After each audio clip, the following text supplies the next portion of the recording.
4 reasons that I cannot explain. I feel compelled in our weekly meetup coffee date amongst friends to talk about something completely random, and that is James Cameron's Terminator. Not the entire franchise, just Terminator 1984, the movie that spawned a masterpiece of a sequel and other lackluster follow-ups in a franchise that is now dead as a doornail.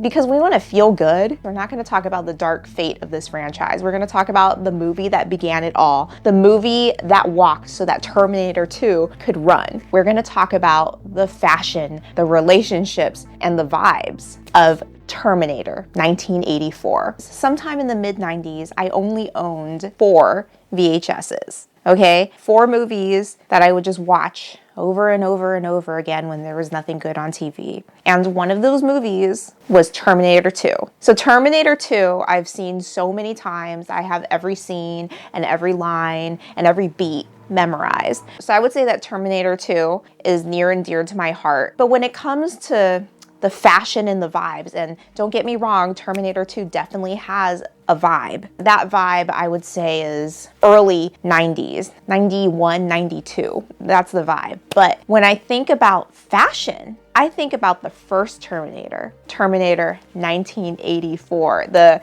tech noir vibes. At some point in this video, I'm gonna have a slip of the tongue and call it Terminator 1 or Terminator 1984. And then I'm just gonna get tired of saying Terminator, so I'm just gonna call it T1. And I know that a lot of people are going to lose it. Terminator, not Terminator 1. Get your facts straight, missy. So to make it easier, we're gonna call it T2 and T1. Toss your tomato emojis in the comments down below and I'll do my best to dodge them. This weekend, I just got the hankering to experience some dark and seedy 1980s vibes. Sometimes I do think about end of world scenarios. It's a great icebreaker conversation of whether or not I will survive a potential Judgment Day. And to be honest, I think I will, but we'll get to that later. So when one thinks about fashion and costumes, one doesn't think about Terminator. You can think about Titanic, Rose's many costume changes. You think about a period drama, The English Patient, perhaps. You think about a Sofia Coppola movie. Lots of interesting costume changes, fashion choices that we can discuss. In Terminator, there are 3 main characters, and they rarely have any costume changes, but it is still a vibe. Now, on this channel, I make no secret that I love normcore. I'm in my normcore era. Look at this plain, basic t-shirt. And the thing about normcore is that it seems like such normal clothes. You're wearing very basic pieces of clothing, nothing that's going to make you stand out from a crowd. You're not wearing sparkles, you're not wearing a giant headpiece, you're not wearing a gown. But at the same time, normcore is about appreciating the details. It's all premeditated. The person who selects the pieces is very particular about what pieces they select. They spent a lot of time picking out the perfect black t-shirt. They spent a lot of time picking out a curated collection of sneakers. They spent a lot of time thinking about the quality of their denim. So you may think, Teresa, you're just wearing a basic t-shirt. Why are you so basic? But the thing is, this shirt is a very fine, thick cotton, and it belonged to my husband. That's what I do. I like to raid his closet. I'm like, that's cute. I'm going to take it. That's why a lot of my clothes are a little oversized. I'm in a men's clothing era. I like to steal his clothes right out from under him, sometimes right off his back.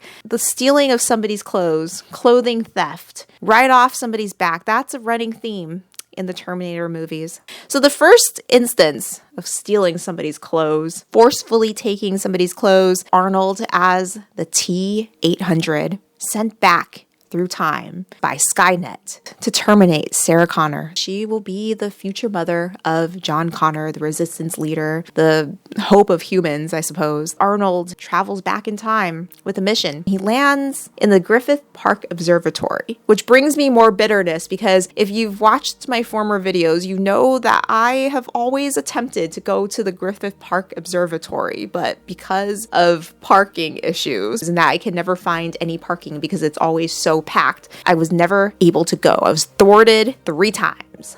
3 times. But in these movies, in Rebel Without a Cause, James Dean just drives up to the entrance of the Griffith Park Observatory without a care in the world, didn't have to fight for parking. And in T1, Arnold just lands there in the nude. And the thing is, when I was a 14-year-old or so watching this scene on a VHS on a early 90s television set, you didn't really see anything, you know, like details were very much fudged, okay? Having recently acquired a Blu-ray of Terminator, oh, you saw everything. You saw a lot of flopping around. It was a nice night for a walk. So he comes upon 3 punks. One of them is a very young Bill Paxton. I always get his name confused with Bill Pullman. And this other guy that looks like a bargain basement Arnold. And I recognize this actor from various X-Files episodes. You know, I think he was one of those shapeshifters in X-Files. He has a very chiseled jaw area. Like, he has too much testosterone. These guys are, I would say, 80s punk light. I don't feel like they're full punk yet. They have touches of that Sid Vicious vibe. I'm not an expert on 80s punk, so if anybody wants to comment down below about, I don't know, the history of 80s punk fashion,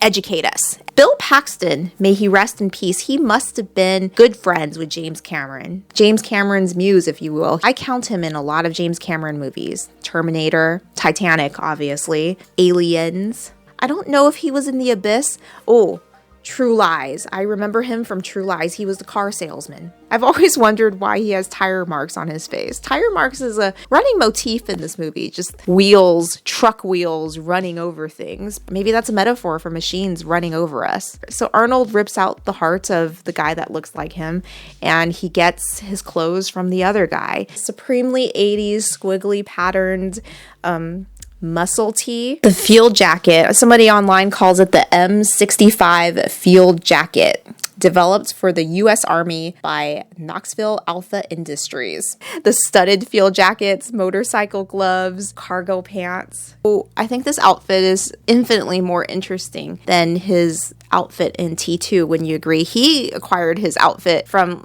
like a motorcycle guy at the motorcycle bar. And although it may look cooler, there's something peak 80s about this outfit, something very cozy about this outfit. You can put him in a time and a place. And I'm kind of obsessed over his t-shirt because I remember in the early 90s or so, a runoff of the 80s, I had these shorts that were blue with these neon orange squiggles. These squiggles, these shapes are very Memphis Group inspired. The whole Memphis postmodern look. I don't know about you, but I wish this shirt was sold again. Maybe it is. Most of what you would consider very normal clothes in this movie were made specifically for the movie. You have to have multiples of the same item because in an action movie, you go through various stages of distressing. So moving on from Arnold's first outfit, let's talk about the other character who stole his clothes off an unsuspecting bystander, Kyle Reese, the resistance soldier sent back through time to protect Sarah Connor from the Terminator. He's dropped down just as nude in a dark alley. And I think this dark alley, I watched somebody somewhere, what is it, This 80s Life, go to the filming location of Terminator in downtown LA. So this alley, I think, sits abut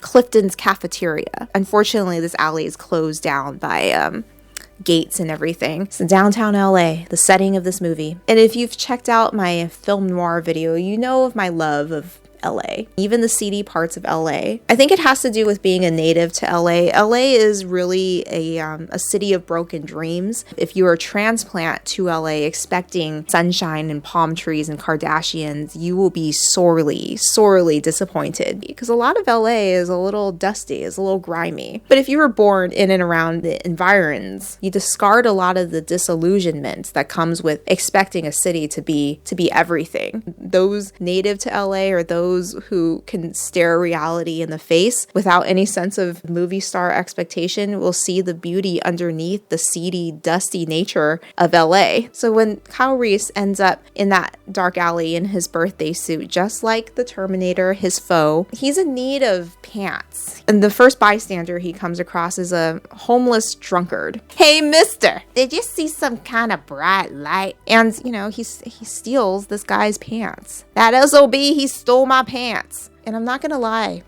That has always bothered me. I just cannot exorcise the image of that homeless man's pants on Kyle Reese and how he persists to wear these pants throughout the whole movie until his death. Spoiler alert, he didn't make it. I just can't let the homeless man's pants go.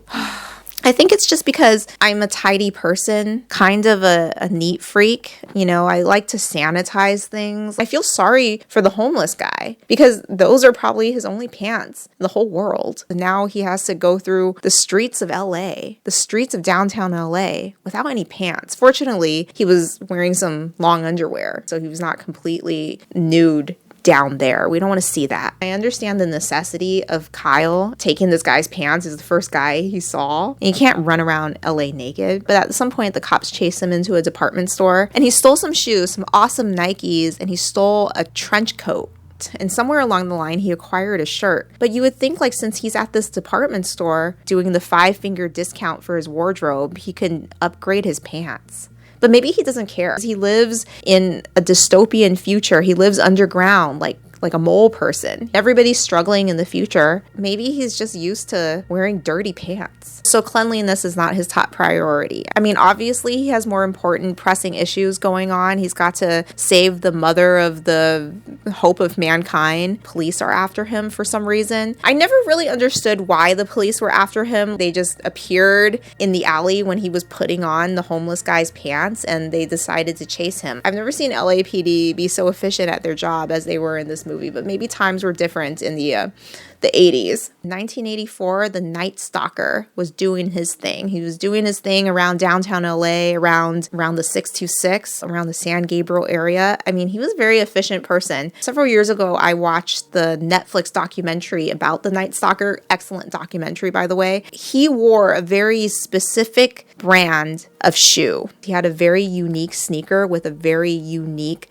sole pattern that he left at one of the crime scenes. That just goes to show what a sociopath he is, that he wore a shoe that most people in the 80s didn't wear. So speaking of shoes, let's talk about Reese's shoe haul at the department store during the police foot chase. He picked up a very cool pair of Nike Vandal high tops in black and silver. I actually did research this shoe for this video. Prior to that, all I knew about it and all I wanted to know was that it was an 80s Nike's high top. You know, futuristic high tops were a hot motif in the 80s, specifically with those Velcro ankle straps. Now, I find it a little hard to believe that he could find that pair of Nike Vandal high tops in a discount bin. I've never in my life seen Nikes just dropped willy-nilly in a bin with other shoes. Even on discount, I imagine Nikes would have their own display, but I've heard tell that in the 80s you could just pick up Ray-Bans at a drugstore in the drugstore rack. So let me know if you lived through the 80s as an actual adult or teenager. I mean, I lived through the 80s, but I was a baby.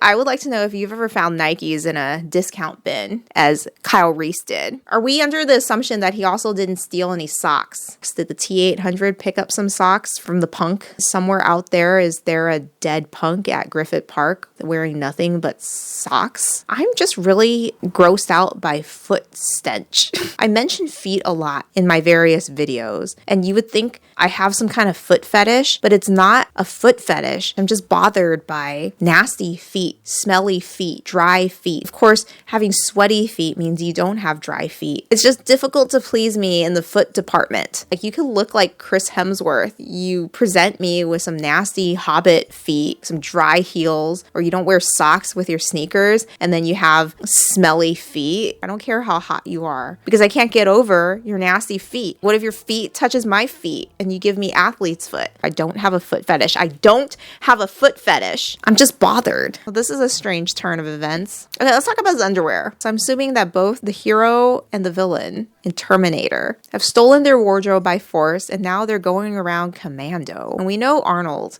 We know from some paparazzi footage of him flopping around in his sweatpants. He knows all about going commando. Flop, flop, flop. I wonder if your balls succumb to gravity cavity and starts to hurt. Maybe they need like bras. I think that's jock straps. Would it help his mission if he got a jock strap? Do soldiers wear jock straps? I don't know how you guys work these things. I'm seriously thinking that Reese spends this entire movie without underwear and without socks. And I would think that if you're wearing a homeless man's pants, no shade on the homeless guy. Just because you're homeless doesn't mean you're dirty. But this character here in this movie, he was a drunk in a dark alley. He's getting a lot of downtown LA grime on his pants, which are now touching the intimate flesh of Kyle Reese. You know, you gotta keep that clean. Don't you just want to sanitize his dick? It's important and spawns John Connor, the hope of mankind. I don't know how I arrived here. I feel like if you're visiting an old lady's house, you're visiting grandma's house, and you let her ramble on and on, she'll get to a point where she starts to talk about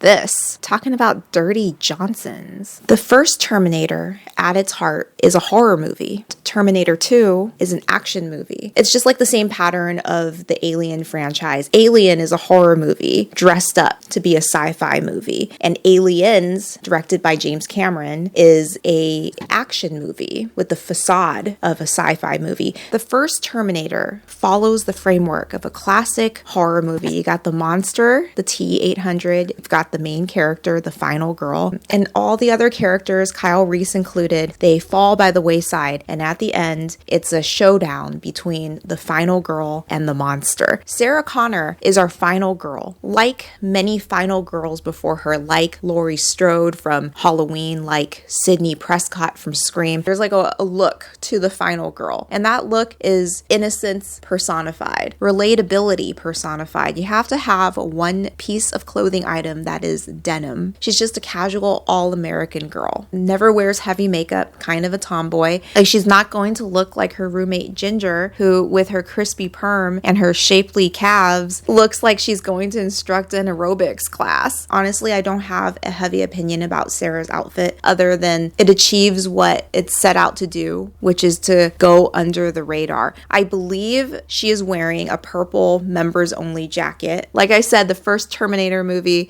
is a treasure trove of very rad 80s sneakers. It's a treasure trove for sneakerheads. Now, I did research her shoes, her Adidas or Adidas. The closest thing I could find that you can actually purchase is the Adidas X Rafe Simons, probably butchered that designer's name, Matrix High Top. I found it. It's kind of expensive. Her hairstyle is also very 80s. The 80s had the most excessive yet unique hairdos that never really made it out of the decade. Her hair reminds me of cats. So I'm sure she had a perm. My mom in the 80s got herself a crispy perm. I don't know if it was intentional. I don't know if she sought out to have a crispy perm. She went to the salon and there were choices in the big book of hairdos, and a lot of the hairstyles were pretty crispy. I remember it being very wet looking, required a lot of products. There was definitely Aquanet involved. Sarah Connor's roommate, Ginger, she had a very crispy perm.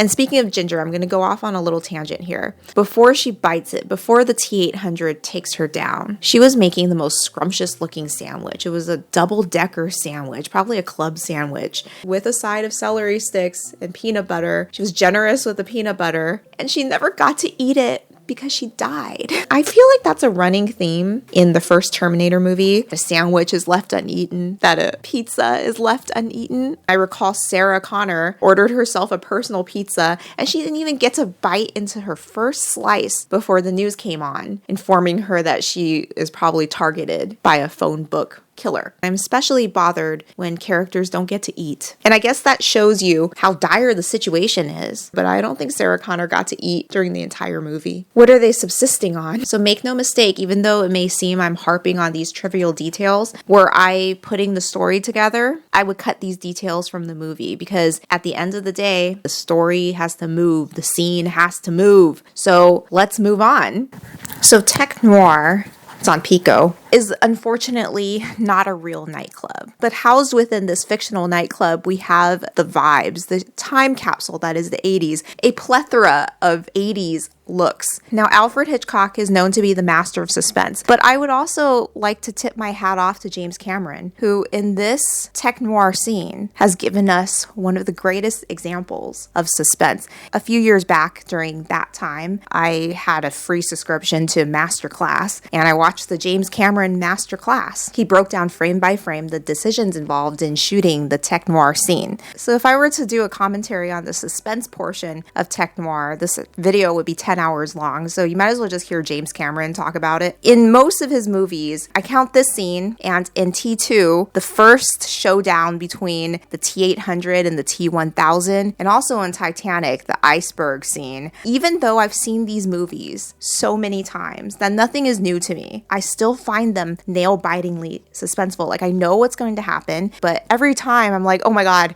it's the mixture of the music, dun dun, dun dun, and then the two guys on the crow's nest, why they turn it? Why am I talking about Titanic? I find that there's something missing in modern day movies, specifically modern day action and also superhero movies, especially in the Marvel Phase 2 universe. And I think what's missing is suspense. Somewhere along the way, we've descended into a lot of a noise, a lot of CGI slugfest. We've lost the ability to tell a story with just suspense. We've lost the ability to play the audience like an organ, as Alfred Hitchcock said. And the thing with suspense is you don't need a lot of money. The first Terminator didn't have a huge budget. Obviously, James Cameron's budgets ballooned as he progressed further on into his career. The first Terminator was an example of mostly a low-budget production. Other than the Terminator special effects, everything else seemed like it was shot on the cheap. And it worked. It worked because there was story. It worked because the characters were relatable. It worked because there were stakes. It just kind of made me miss the days of expert storytelling where you just have to make do with what you have. Because I think what Hollywood is under the impression that they need to give you a spectacle nowadays when you go into the movie theater. You know, they have to give you a reason to go in and you need a spectacle. In actuality, you don't need a spectacle. You just need a good story. And you need to revisit a classic in suspense. God knows it will save you a lot of money. So tech noir, the stalking of Sarah Connor and the eventual shootout scene is definitely a masterclass in suspense. But it's also a masterclass in vibes. I can remember, without even looking at pictures, these dancers that were filling up the frame, dancing in slow motion. You've got me burning. That's the only line of that song that I know. You've got me burning. I recall the lady in the blue leotard, the blue animal printed leotard with the red tutu. You've got me burning. The guy with the oversized blazer and the skinny tie, looking like James Spader in Pretty in Pink, or the other guy in Pretty in Pink. You've got me burning. I recall, the most prominent dancer of all, the guy with the motorcycle gloves, the black and white of muscle tee. He was doing the Carlton, the Bruce Springsteen dancing in the dark dance. You've got me burning. You've got me burning. How did the rest of that song go? The love story between Kyle and Sarah, it's ultimately a mix between a one-night stand and a soap opera, a sci-fi time travel soap opera. Time travel always complicates relationship.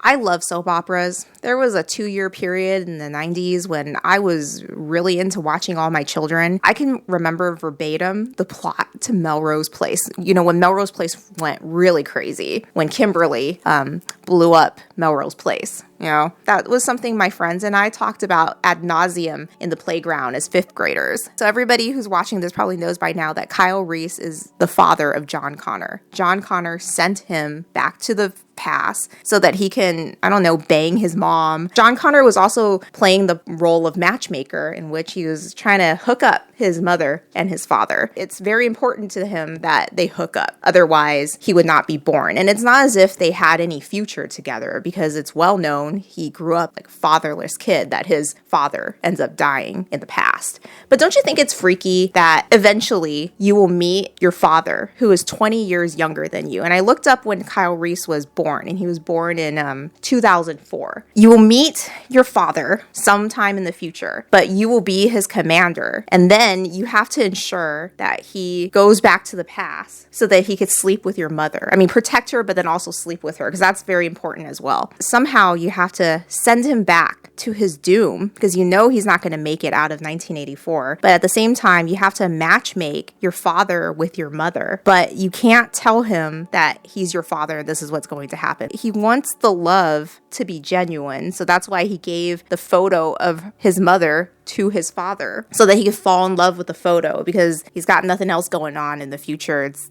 easy to fall in love with a photo of somebody. She's basically his pinup girl. So in James Cameron love stories, I've noticed a running theme, at least amongst two movies, is that both Sarah Connor and Rose in Titanic, they're on their hero's journey. They're becoming their identity, right? They're coming into their final form. And along the way, they have the hero, their lover, that saves them, that teaches them how to live, but he dies. Jack dies, Kyle dies. So they're essentially the character who is sacrificed, the goalposts that must be reached before the main character reaches the final level, the final form, becoming who they are. He needs to die so that she can live. He needs to die so that she could go on with her destiny. And in dying, these sacrificial lamb characters are kind of elevated to the level of sainthood in the heroine's eyes. Rose got married after the Titanic. She's been with her husband for, 60 years or so. But when she died and she went into the Titanic afterlife, it was Jack that she's reunited. Jack was her one true love, this guy that she had only known for about 4 days. What happened to Rose's husband, whom she had a life with for 60 years? He was just nothing, just a blip on the map. This guy that she met for basically a one-night stand and died so that she could live, and dying so abruptly in such an early stage of her development, is elevated to the level of sainthood. And the same with Kyle, because from what we pieced together of Sarah Connor's boyfriends, each one of them was basically somebody that could advance her in her goals, somebody that could teach her and then teach John how to become a great military leader, preparing him for Judgment Day. So it's like none of them could ever touch Kyle, whom she was really with for about 48 hours. I've often wondered if these characters, if they lived, would their relationship work? I'm kind of hesitant to say that maybe it wouldn't. Maybe they love that character so much because he died when he did. Because if he had lived, what if she got to know him, like really got to know him, and realized he was wearing a homeless man's pants? In Titanic, Jack was also homeless. There's a meme going around that I thought was very funny. I slept with a homeless man and watched him drown. So I think this is also a running theme here. Sleeping with homeless men and watching them die. Are we to infer that Reese is homeless? Yeah, he's homeless. He's wearing a homeless guy's pants. He doesn't have a home. He doesn't have an address. He doesn't even know what year it is. Prior to that, living in 2029, he was living underground. So of course he's homeless. Sometimes to make a good story, you have to end a character's storyline. You don't really want to see what happens afterward. When I was a kid, I had a big crush on John Connor. A big crush on Edward Furlong. Mostly just John Connor. I didn't really care what Edward Furlong did outside of T2. And apparently, unfortunately for his career, neither did anybody else in Hollywood. I was not big on looking up a celebrity and seeing what they did outside of their movie. I was not big on celebrity gossip, and it was the 90s, so unless you read about it in some magazine, which I didn't, I had no idea what Edward Furlong was up to outside of T2 and maybe some other movies that I've seen with him in it that didn't live up to T2. It wasn't until I was an adult that I came across this YouTube video about what happened to Edward Furlong, and life was not kind to Edward Furlong afterward, and I kind of wish that I hadn't seen it. I didn't want to know that he fell heavily into substance abuse and then got arrested for trying to free some lobsters from a grocery store and then lost most of his teeth because he was a big client of Walter White. Like, I didn't want to know that. In my mind, he was just a cute, spunky kid in T2 with great 90s dreamboat hair. That's where I want him to stay. I didn't want to see what happened after the story. So what would happen if Kyle didn't die? I mean, I can already see that he has a lot of issues. He has major PTSD from being born in a dystopian future. Like, he's